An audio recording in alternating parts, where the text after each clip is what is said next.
Welcome to the AI for Career Success podcast by Curt Robbins, where we help you get smarter than your competition. This is episode 164. I'm Fred. And I'm Daphne. And today we are looking at something that, on the surface, might sound a little dry. It's definitely technical. We're talking about a new AI architecture framework. Right. And this whole topic was actually suggested by our producer, Curt Robbins. He pointed us to an article in ZDNET from January 2nd, 2026. That's the one. It's by WebWrite, and it's called How DeepSeek's New Way to Train Advanced AI Models Could Disrupt Everything Again. And that word, disrupt, is key. Because this isn't just about code. This is about challenging the idea that only the biggest, wealthiest companies can build top-tier AI. Exactly. The whole conversation today is really about innovation versus capital. Can a clever idea actually beat a billion-dollar budget? So let's start there. The company is DeepSeek. They're a Chinese AI firm. Why do they keep popping up in these conversations about, shaking up the industry? Well, because they've already done it once. This isn't their first time. You have to go back about a year to January 2025. Okay. What happened then? They released their R1 model. And their R1 model, it achieved performance that was right up there with the best in the West. We're talking on par with OpenAI's O1 model at the time. Right up there with the giants. Yes. But here's the kicker. The detail that sent shockwaves through Silicon Valley. Let me guess. The cost. The cost. R1 was reportedly trained for just a fraction of what the Western models cost. Some estimates were less than 1/10 of the capital. 1/10? Yeah. That's not just an efficiency gain. That changes the entire game. It completely changed the narrative. Before that, the story was you needed billions of dollars, endless server farms, massive chip allocations. It was an arms race of money. Brute force spending. Exactly. R1 proved that smart engineering, a better architecture, could just leapfrog all of that. It showed that massive capital wasn't the only way to win. So for you listening, that moment was huge. It meant the barrier to entry for creating powerful AI just dropped dramatically. It did. And now DeepSeek is apparently doing it again. They're tackling the next big technical problem that holds these models back. Okay, let's get into that problem.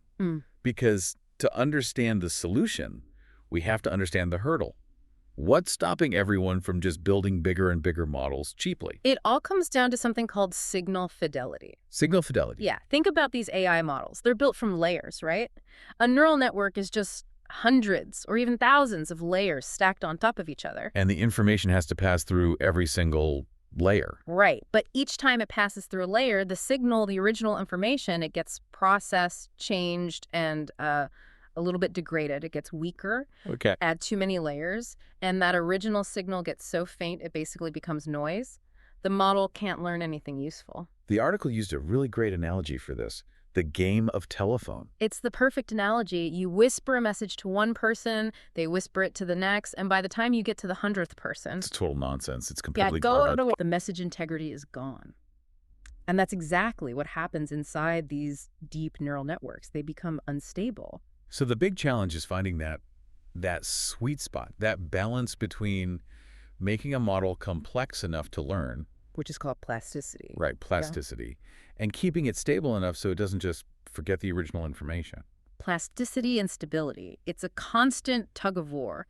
And once you get to these huge frontier-level models, the cost of maintaining that balance just explodes. It becomes exponentially expensive. Which is where the story gets interesting. Before DeepSeek, another company tried to crack this, right? ByteDance. Yes. In 2024, they introduced an idea called hyper-connections, or HCs. Hyper-connections. What was their approach? Their idea was essentially more is more. Instead of one path for the signal, they created tons of different pathways for information to be shared between the layers. Like building a whole bunch of extra highways between cities instead of just one. A great way to put it. It preserved the complexity, but you can probably guess the downside. I can. All those extra highways must have been incredibly expensive to build and maintain. Memory. It must have used a ton of memory. A horrific amount. It was just too memory intensive. Too many connections created too much chaos. And it became almost impossible for the model to tell what was an important signal and what was just noise. So HCs created too many signals, driving up the cost and complexity. Exactly. And that is what brings us right to DeepSeek's big breakthrough. Manifold-Constrained Hyper-Connections. Or MHC. Okay, MHC. That M seems pretty important. We should probably dig into what that means, but first. Let's take a brief break for a special message from our producer, Curt Robbins. Hi, this is Curt Robbins. First, thanks for listening. I truly appreciate your support.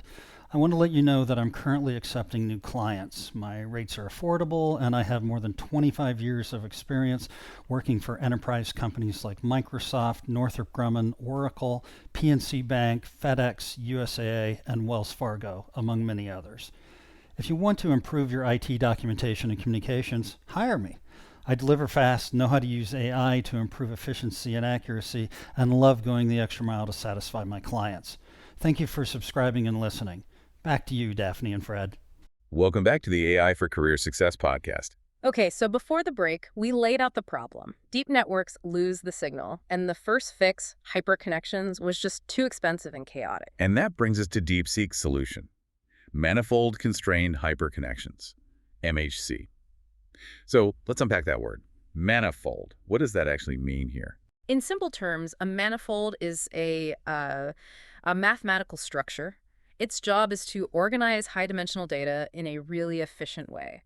Okay, that still sounds a bit abstract. Let's use the highway analogy again. The old hyperconnections were like thousands of random dirt roads crisscrossing the country. Total chaos. Right. The manifold constraint is like overlaying a perfectly optimized multi-lane superhighway system on top of all that chaos. Ah, okay. So it's not just blocking roads. It's creating a smarter system, a guide for the traffic. Precisely. It forces all that diverse information from the hyperconnections to flow along this efficient, optimized structure. You get all the benefits of the complex information, but you cut out all the redundant, noisy paths that eat up memory. So you get the complexity without the cost. That's the core idea. You maintain plasticity, the ability to learn complex things. It makes training these incredibly advanced models something that smaller, more cash-strapped developers can actually do. Okay, let's pivot to the so what for everyone listening. If this really breaks the monopoly of the big budget companies, how does that actually change the job market for you, the professional? It changes the speed and I think the type of AI tools you're going to see. For years, we've mostly gotten these huge generalist models from the big players. Think ChatGPT, Bard, The jack of all trades models. Right. But MHC could change that. DeepSeek published their research. So now any developer in the world can start building with this framework. So we're going to see an explosion of smaller, more specialized tools. That's the prediction. Think about it. It might be too expensive to build a general model to compete with OpenAI, but what about a small legal tech startup? Okay. Maybe they can't build a general lawyer AI. But with MHC, they could afford to build an incredibly powerful specialized model that only does regulatory compliance for, say, maritime law in Southeast Asia. A super niche, high-value area that was never viable before. Exactly. Or a small medtech team building a model that does nothing but spot one rare biomarker in pediatric cardiology scans. The cost-to-capability ratio suddenly makes these hyper-specialized tools possible. So for the professional, this means you need to be ready for new, powerful, and very specific tools to hit your industry. And fast. Very fast. And they might come from companies you've never even heard of. Wow. The competitive landscape is about to get much more diverse. And the real-world test for all of this is DeepSeek's next model, isn't it? R2? That's the one to watch. Wow. It was delayed from 2025 reportedly because of issues with getting access to the most advanced chips. Right. But R2 is expected to be the first major model built entirely on this MHC framework. If it launches and delivers on both performance and that low-cost promise, Then the whole industry will have to follow suit. they'll have no choice. It would be the ultimate proof of concept. So the big message here is that the game is shifting. It's moving away from who has the most computing power to who has the most ingenuity. The cleverest engineers, not the biggest checkbooks. You need to be ready for the tools in your industry to get much better, much faster, and probably cheaper. That's a huge shift. As we wrap up here, what's a final thought we can leave everyone with? Something to really chew on. I'd say this. Think about your own specific field, your niche.